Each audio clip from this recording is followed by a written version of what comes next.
It was a really rare and unique opportunity to have this many Christmas trees lying around right after Christmas, so I decided to take advantage of that. I planned to take an aerial shot of this sculpture with my brother's drone. Here I am planning out my sculpture. Drawing out all the plans probably took about half an hour. I decided to make a large circle out of snow and a star shape out of Christmas trees, with all the trunks facing into the middle. I really liked the contrast between the white snow and the green trees.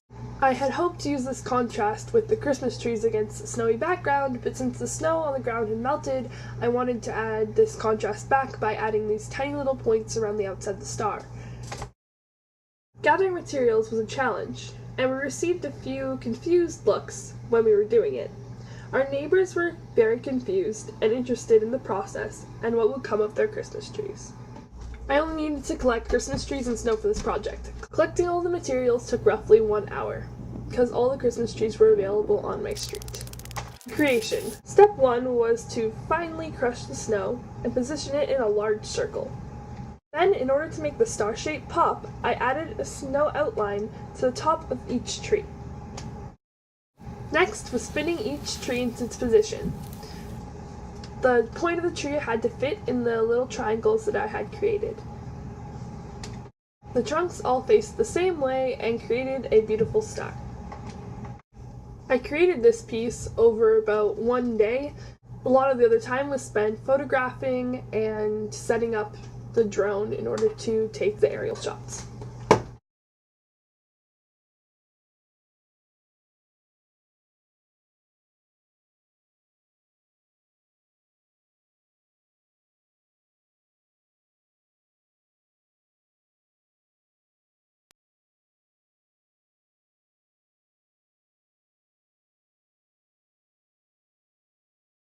So here's the final project. I'm really happy with how it turned out.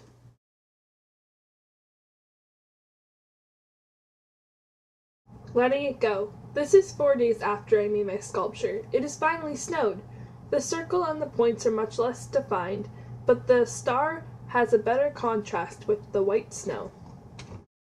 Coming back, this is my sculpture after 5 days. There are now a lot of footprints and the snow has completely covered the ring and the points. I made this sculpture in order to bring attention to consumerism, particularly Christmas trees. In America, 25 to 35 million Christmas trees are cut down each year. According to the National Christmas Tree Association, Christmas trees are grown in all states of America and across Canada. 350 million trees are grown on tree farms, with the most popular tree variety being the Douglas fir.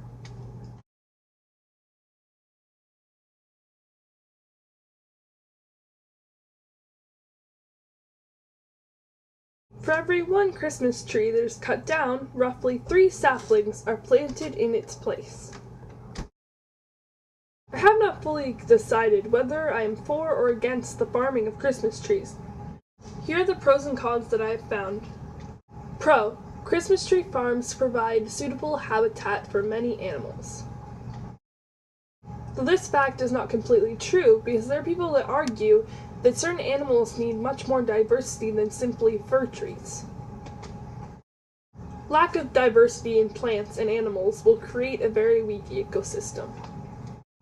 Another con of tree farming is that harmful pesticides and fertilizers are used when farming Christmas trees. These chemicals can be extremely harmful and dangerous to the environment and animals. An important effect that Christmas tree farms have on the environment is the prevention of erosion, a process in which soil is moved by wind or water. The tree's roots keep this process from taking place, which is extremely helpful in the case of preserving cliffs. Lastly, an obvious pro to Christmas tree farming is the process of photosynthesis in which we gain our oxygen. The only 2 problems I encountered in making this sculpture was the lacking change in weather when I made this sculpture, so it didn't really change over time, which was kind of disappointing. As well, neighbors were very confused of why I needed their Christmas trees. Is this a valid art form? I think so. There's art in galleries, and there's art everywhere around us. Picasso created Cubism in order to break down the barriers of what art is seen as. At the time, Picasso may not have been seen as an artist, but today his works of art are masterpieces. The question of what is art often comes up with artists, especially Banksy. Some people don't consider his work art, but the whole point of all these movements was to define what art could be. It really is anything you want it to be. Will I ever do this art form again? Definitely, because I often did it before this project. I created sculptures out of stones on the beach, or just simply sandcastles. The circular shape of my sculpture was inspired by this piece. The strong contrast in this piece inspired me to use green and white as a heavy contrast in my piece. The star shape that my trees were put in was inspired by this piece.